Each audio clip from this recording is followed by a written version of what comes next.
നമ്മൾ ഇതുവരെയൊക്കെ എത്തിയത് ഒരു അത്ഭുതമായിട്ട് അവർക്ക് തോന്നിയതുകൊണ്ടായിരിക്കാം അവർ നമ്മളോട് ആ ചോദ്യം ചോദിക്കുന്നത്, എങ്ങനെ സാധിച്ചു, അല്ലെങ്കിൽ എങ്ങനെ ഇവിടം വരെ എത്തിയത്? ഉത്തരം ഒന്നേ ഉള്ളൂ, ഇതുവരെ എത്തിയത് ദൈവത്തിന്റെ കൃപ കൊണ്ട് മാത്രം.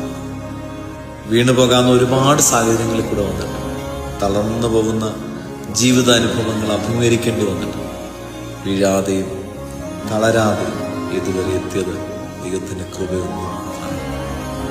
മുടിഞ്ഞു പോകും, നശിച്ചു പോകുമെന്നൊക്കെ പലരും വിചാരിച്ചു. പക്ഷെ ബൈബിൾ ഒരു ഉറപ്പ് തന്നു, നാം മുടിഞ്ഞു പോകാത്ത ദൈവത്തിന്റെ കൃപയാണ്, അവന്റെ കരുണയോ തീർന്നു പോയിട്ടില്ല. ഇതുവരെ നമ്മൾ വന്നില്ലേ, വീഴാതെ വണ്ണം ആ കൃപ നമ്മെ താങ്ങിയില്ലേ, ആ ദൈവകൃപ ഇനിയും നമ്മെ മുന്നോട്ട് നടത്തുന്നുണ്ടോ? വീണു പോകുന്ന ഒരു സാഹചര്യത്തെ മുമ്പിൽ കണ്ടാലും പതറണ്ട.